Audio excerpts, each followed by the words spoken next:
What's up guys, Gibberish HS here, and so yeah, we're gonna be looking at all the new deck recipes that are coming out with Descent of Dragons. Descent of Dragons is only 2 days away. I had to check the date. But yeah, it's going to be really fun when the expansion goes live. This has been a huge month for Hearthstone in general. We had Battlegrounds beta release after BlizzCon. We had Descent of Dragons releasing the more dragons we've ever had with this new solo campaign that's going to give us 35 new cards, a new shop. Like, we are getting this is a complete transformation for Hearthstone, so it's really cool. And so before all this new stuff goes effect on December 10th, we are going to be looking at the new deck recipes that Blizzard makes, the new decks that Blizzard makes to just see how good are they. Most of these decks aren't usually the best, and most of them are actually not that good. But occasionally you'll find some that are good, and the ones that when they play in the live stream, those are the deck recipes that they play with. So we did see some get played with Crypt playing against, I forget the guy's name. So we're going to be looking at all the deck recipes. So today we're going to be doing that, and yeah, let's get started. So the first one's going to be Warrior. Alright, so drop the Ankar. So this is a pirate warrior, and the reason why it's red is that I've opened my packs already, but as you can see here, it won't let me use them because the expansion is live, so it's saying I own them, but I can't use them. So looking at this deck, it's just it looks like a good pirate warrior. With Leroy Jenkins and no more cards above 5, it's definitely an aggressive deck. Horde Pillager is really good with Ankar and Livewire Lance. Like, actually getting one of those is really strong, so that's really good. Skyraider is going to be good in this deck too, and I'm actually surprised. I usually don't like upgrading decks, but I actually think upgrade's not that bad in here. Um, any adjustments I would make, I would probably take out the Restless Mummy. I feel like Restless Mummy is just not aggressive enough. But he may be with the Reborn. I mean, Reborn is a really strong mechanic, so I mean, it could be really good with that. So, yeah, that looks pretty good. I think you could be able to get somewhere like maybe rank, probably maybe the rank 15, maybe pass. Hack the system only has one new card, Horde Pillager. Yep, so not much to say about that. Alright, Shaman. Let's look at Shaman. Galakrond's Fury, interesting card. Alright, so it has all the invoke cards. It surprises me they actually don't have some of the neutral invoke cards. They have Devoted Maniac, but like they don't have the, I think it's a 4 or 5 cost card in here that invokes for neutral. So it does kind of surprise me. But this does look like a good deck. I don't like Vecina in here. And yeah, and I think there's going to be one mutate. Vecina is good with overload, so I can see why they put her in this deck. My problem with Vecina in this deck is that I just feel like that she's not strong enough to be in this. It's a very subjective card. I feel like Ziliax would be a much better choice, but that's just me. This isn't bad. I'd be surprised though if you could get past 15. Corrupt the Waters, same thing except for it has Nathog, and Nathog would actually be good in this deck too. So, Rogue. Alright, so Galakrond's Gill is all these interesting cards. Alright, so this looks like a strong Galakrond Rogue, to be honest. Sprint, I don't know why you would want Sprint in here. Like, I guess because Galakrond is just a sprint, but like way better, so that is kind of weird. One thing you could, well, that card isn't in standard anymore. I was going to suggest a wild card, but it's not a standard. I miss Kobolds and Catacombs. But no, this card is, this deck looks okay. I would probably put more Invoke stuff, because the more Invoke, the more lackeys, the more you can push for tempo. Heist Bear and Togwell is a very good card in here. This is a card I was talking about earlier. 5 cost 4 to 5, Shield of Galakrond, Taunt, Battlecry, Invoke Galakrond. This card I think would have been good in the other deck too. But it may not be aggressive enough for that. So yeah, this deck isn't bad. I don't mind it. Bizarre Burglary. Yeah, no new cards for this except for Dragon's Horde. Which is a good card to put in there. Paladin. Life Forge Retribution. So this is the completely Paladin class only. It's called Pure Paladin, okay? Very pretty deck. So yeah, it looks like they're going more for an aggressive style. And I say that because they have Sandwasp, Skyclaw, and Righteous Cause.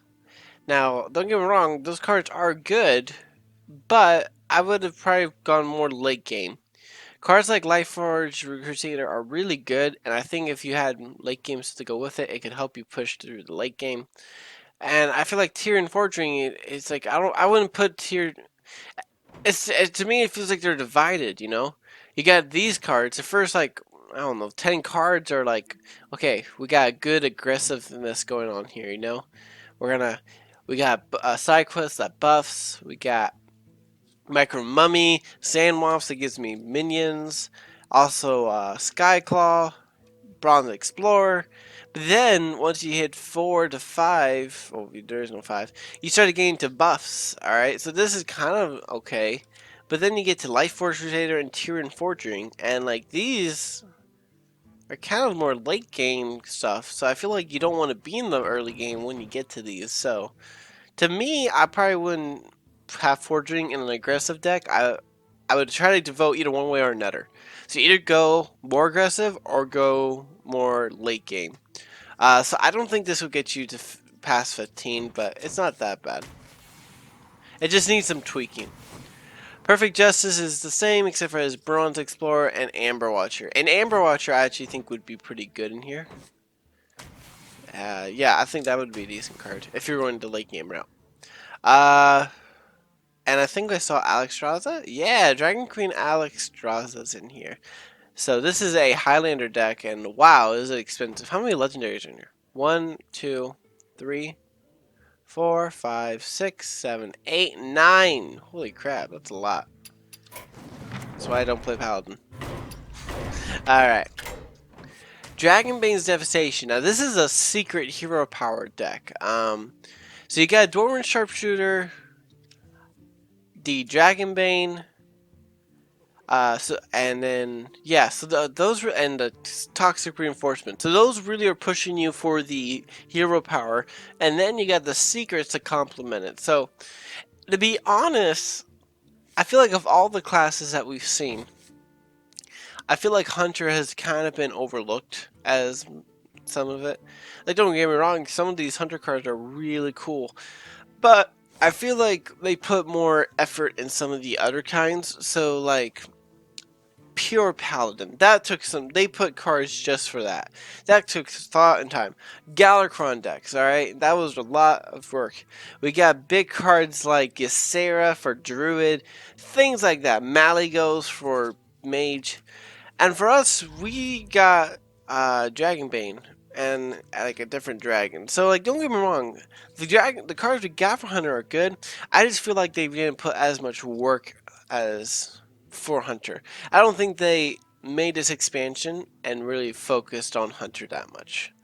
But that being said, this deck does look pretty fun to play. I love Secret Hunter, so anything that goes with that is good. One thing I am surprised with is it doesn't have any dragons in it, but I think if you added a few dragons, you could go to the new weapon. Let's see if we can find it. Stormhammer. I think if you added a few dragons, Stormhammer could be very good in that deck. Now, it may just be too much for that at the time. It may just not be good enough to add dragons and may compromise it too much. But you never know. I think that would have been cool. No changes to Unsealed the Vault. Next to Druid. Druid is 2 new decks. Ysera's Dreams Defenders. So this looks really interesting. It looks like just a strong Druid deck, which we saw Creparium play, and it worked pretty well.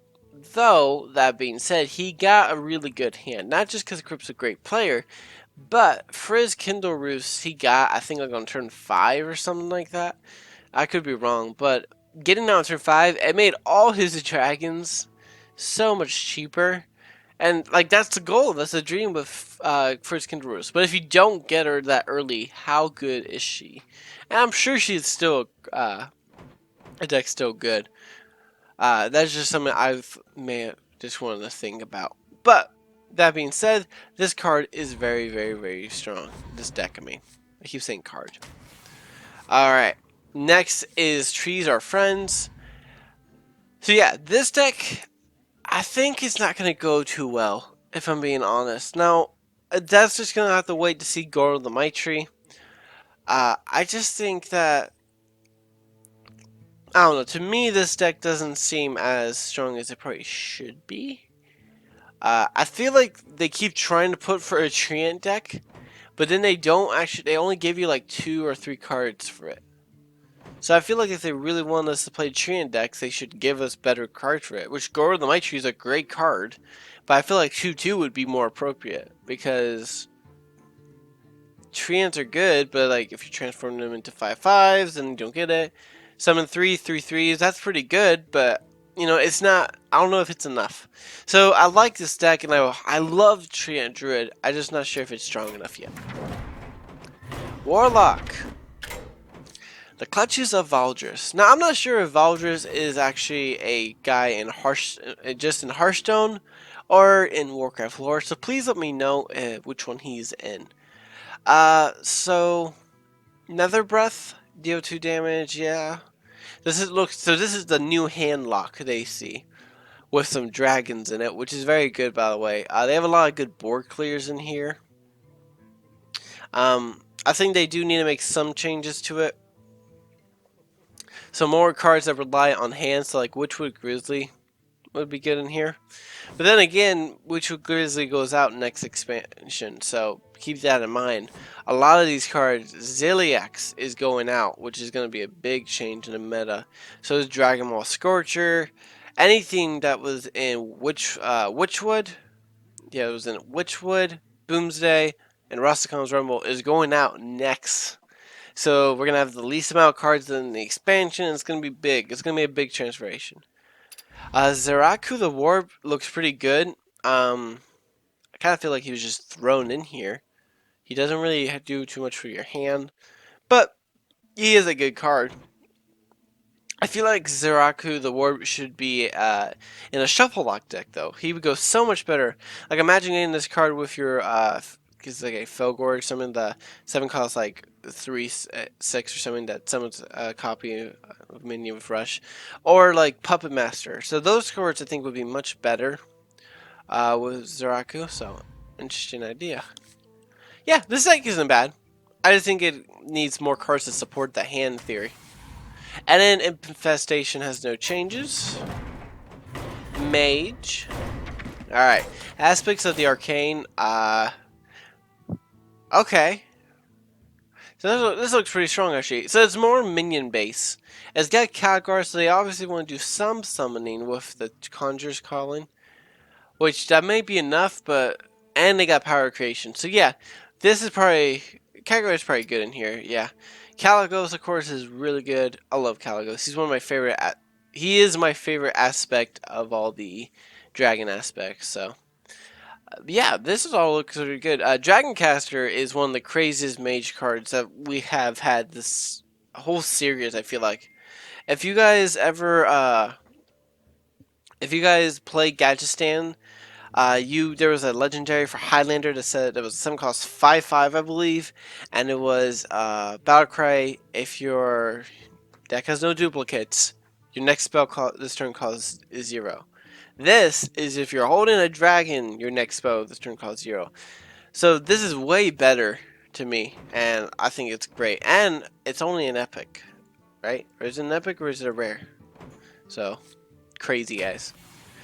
Reno's Riches has some new stuff with Dragon Queen Extraza, Rolling Fireball, and Azure Explorer. It is a Highlander deck, and it is very expensive. 1, 2, 3, 4, 5... 6. Yeah, so like 7. Yeah, that's crazy. Alright, final one, Priest. Galakron's Whip. So this is just a strong Galakron deck. It's got every Invoke Galakron card in here. And yeah, it just looks very strong. Now, this card is really good because it's Battle Cry, Invoke Galakron, and get a Lackey to your hand. So a 1-cost 1/2 that does that is very strong. Not Lackey, my bad. Random Priest card to your hand. The Lackey is a rogue one, so. Yeah, this looks pretty good. It's more aggressive than I would expect for a Galakron deck to be for Priest, but I think it's good. And Fate Weaver is a very good card too, so. Day of the Dead, only one new card, Grave Rune. So not much of that. But there you go, guys. That is the complete deck recipes review. I hope you guys enjoyed it. I think most of them were actually really good. I don't think you'll get to 10 with any of these, but I do think with some adjustments, you can make them very good.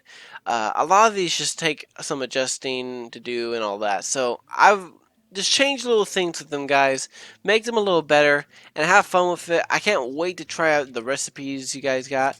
We're going to be starting a new type of segment called community decks, and it's just where I'm gonna go and we're gonna play these new community decks, the bad, the good, and we'll see if we can make them better and stuff like this. So if you ever want to see this go through, all right, deck recipes are a great way to practice this. Take a deck recipe, play it a few times, and then make adjustments and see if you can make them better. So that's my challenge to you guys, all right? So I'll see you guys in the next video, and yeah, I'll see you guys next time.